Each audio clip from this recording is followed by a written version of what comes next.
Dans le noir, plongé dans l'horreur.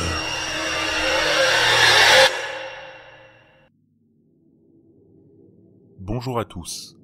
Pour faire court, je suis un amateur de paranormal un peu curieux qui cherche sur le web des témoignages qui parlent de phénomènes surnaturels pendant mon temps libre. D'habitude, je ne tombe que sur des fakes, mais cette fois-ci on m'a contacté pour me donner un témoignage des plus troublants. Je me suis dit que cela pourrait vous intéresser. Je le poste donc ici, avec l'autorisation de l'adolescent qui me l'a envoyé.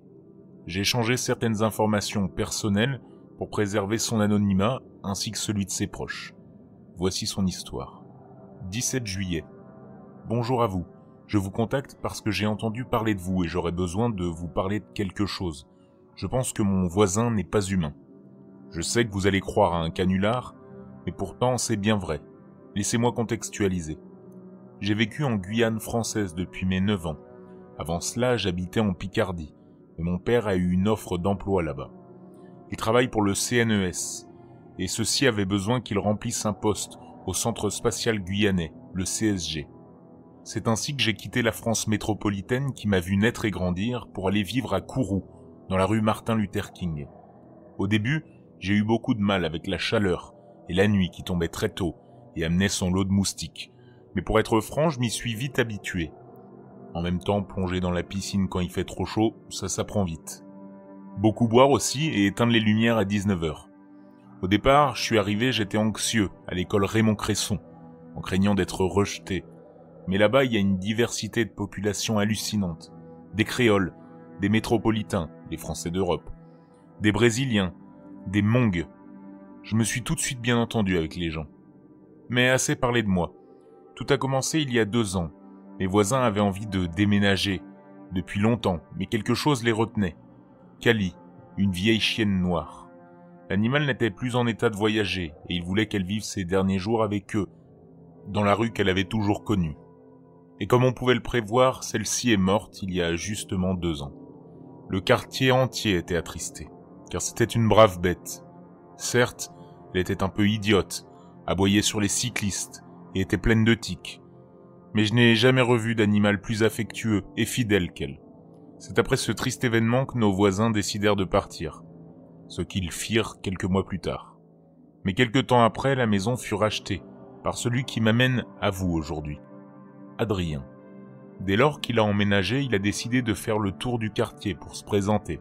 C'était un homme plutôt imposant, au teint hâlé, aux cheveux très longs, jusqu'au milieu ou au bas du dos, selon s'il se les était coupés ou non, et très poli. Il ne se fit pas remarquer, ne faisait jamais de bruit, et était apprécié du voisinage. Je discutais très vite avec lui, car il se révélait être un drôle de personnage. Il voyageait à travers le monde pour se renseigner sur les légendes des différents peuples. Il comptait donc faire de même ici, et profiter de la diversité ethnique. Croyez-moi ou non, mais il allait carrément passer quelques jours dans la forêt amazonienne 1 fois par mois. Comme il interpellait souvent des inconnus dans la rue pour leur poser des questions sur leurs croyances, il devint très vite Adrien le sorcier.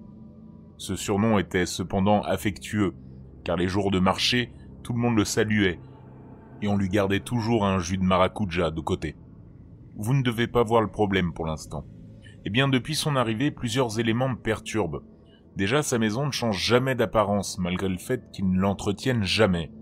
L'herbe ne pousse pas, on ne voit jamais un nid de moustiques, pas un détritus, rien. En plus de cela, son bananier ne donne jamais de fruits, et je suis persuadé d'avoir entendu des hurlements de chiens pendant la nuit et qui ressemblaient exactement à ceux de la chienne Kali. Mes parents, eux, étaient sûrs de l'avoir vu parler à des gens alors que personne n'était rentré chez lui. Et les voisins me disaient que malgré le fait qu'il s'habille toujours de la même façon, il ne transpirait jamais. On ne le voyait d'ailleurs jamais manger en dehors des repas où il était invité. Vous devez vous dire que je suis juste paranoïaque car j'ai rencontré un excentrique, mais ce n'est pas ça. Car ce qui m'a décidé à vous parler s'est passé en février. Pour information, nous n'avons pas d'hiver. Dans notre jardin, il y a un manguier, et depuis quelque temps, il ne produisait plus de fruits, ou plutôt les oiseaux allaient les manger directement sur l'arbre. Si vous voyez la hauteur qu'un manguier peut atteindre, vous comprendrez que nous étions impuissants. Nous avons donc demandé son aide. Il est venu, a tracé un signe sur l'arbre, et a murmuré quelques paroles inaudibles, puis nous a dit qu'il avait juste fait un vieux rituel qu'il avait appris. Depuis, on n'a plus aucun oiseau qui vient manger nos mangues, et pour cause, on retrouve chaque matin leurs carcasses gisant à terre. 8 août. Bonjour de nouveau. Je tenais juste à signaler que depuis la dernière fois, les événements ont empiré. Cependant, le nombre de cadavres d'oiseaux que l'on retrouve chaque matin diminue, petit à petit, depuis quelque temps. C'est donc que ce qui les tue doit s'affaiblir avec le temps. Mais plus troublant, je voulais vous parler des choses qui arrivent à présent. Du vivant de Kali, celle-ci passait ses journées à chasser les iguanes. Elle laissait ainsi des cadavres à moitié dévorés dans le jardin de nos voisins, ce qui les énervait beaucoup. Eh bien, on retrouve maintenant les mêmes cadavres dans le jardin d'Adrien. Quand on lui demande leur origine, il dit que ce doit être un chien errant qui a dû les déposer là. Et ce n'est pas tout. À présent, on peut voir des silhouettes humanoïdes la nuit, près de chez lui. Voire chez lui. Et on entend à toute heure de la journée, comme des voix, qui chuchoteraient. 19 août. Tout cela est devenu encore pire. Les chuchotements deviennent parfois des hurlements, et on retrouve des cadavres d'iguanes jusque dans notre jardin ou dans la rue. On a cru plusieurs fois voir la vieille Kali chez lui. Certains passants se plaignent de s'être fait suivre et parfois attaqués par des êtres à la forme inconsistante devant la maison d'Adrien. Celui-ci commence à sortir de moins en moins de chez lui, et les rumeurs se font de plus en plus noires. On lui prête des attributs sataniques ou de véritables sorciers. Moi, j'essaie toujours de lui parler. Mes parents restent cordiaux, mais le fuient du regard lorsqu'ils l'aperçoivent. Je ne l'ai pas vu au marché cette semaine, d'ailleurs. La dernière fois que j'ai pu échanger quelques mots avec lui, il m'a dit quelque chose comme « Je ne sais plus si c'est le surnaturel qui m'attire ou moi qui attire le surnaturel. » 15 septembre. Je me suis fait agresser en sortant de chez moi avant-hier par un chien noir qui ressemblait bien trop à un que je connaissais pour que ce soit réel. Et pourtant la bête m'a arraché un bout de chair à la jambe droite avant de s'enfuir du côté de chez Adrien. Bien sûr, le chien était introuvable chez lui. En allant aux urgences, néanmoins, ma blessure m'a semblé être moins grave.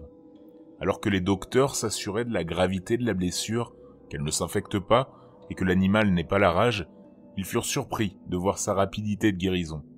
24 heures. 24 putains d'heures. Et cette blessure qui menaçait de me priver de ma jambe avait cicatrisé. Il n'y en avait plus aucune trace. Au lycée, les gens commencent à raconter que je suis possédé, maudit, ou qu'Adrien m'apprend la sorcellerie. On m'évite dans les couloirs. Même ma copine, d'habitude très terre-à-terre, semble y croire. Elle a dit qu'elle s'inquiétait pour moi, qu'elle ne voulait pas me voir devenir une créature de l'ombre. Foutaise. Je me sens encore normal, moi. Pourtant, je ne suis pas le plus à plaindre. Adrien, lui, ne sort plus de chez lui. Et son portail a été vandalisé il y a peu. Je crois qu'il commence à craindre sérieusement pour sa peau. Et je n'ose plus lui parler. J'ai réfléchi depuis que ma copine m'a dit ça hier et je pense qu'elle s'inquiète, sincèrement, pour moi. De toute façon, je compte bien me tenir éloigné de sa maison à présent. 21 octobre. Il est parti. Adrien est parti. Depuis l'incident du chien, il a commencé à partir de chez lui pour aller explorer la forêt amazonienne régulièrement. Ces derniers temps, on ne le voyait revenir que pour quelques heures. D'ailleurs, depuis qu'il est plus souvent absent, les événements étranges ont diminué en intensité. Les rumeurs aussi, d'ailleurs. Et pour moi, tout est rentré dans l'ordre. Ma copine ne m'en a plus jamais reparlé, et je l'invite souvent chez moi, sans qu'il ne lui arrive rien. C'était en début de semaine qu'il a annoncé qu'il allait partir. On a eu une réunion de quartier où il s'est excusé pour tout, et nous a promis que tout rentrerait dans l'ordre. Je sentais de la crainte, de tout le monde, mais que peu d'animosité à son égard. Ce matin, j'ai vu qu'il n'y avait plus aucune trace de lui dans sa maison, excepté une lettre, vite griffonnée, qui m'était destinée. Je la recopie ici pour vous épargner de devoir déchiffrer son écriture. Il est temps de te dire adieu, mon garçon. Comme tu as été mon plus fidèle confident, je t'écris cette lettre pour ne pas que tu finisses comme moi.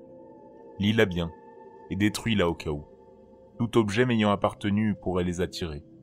Normalement, dans quelques jours, tous les événements dont vous avez été témoins auront disparu. Tu dois t'en douter, mais c'est la conséquence de trop s'intéresser au paranormal. Depuis mon plus jeune âge, ça a été ma passion, et j'ai délaissé ma famille et mes amis pour voyager à travers le monde.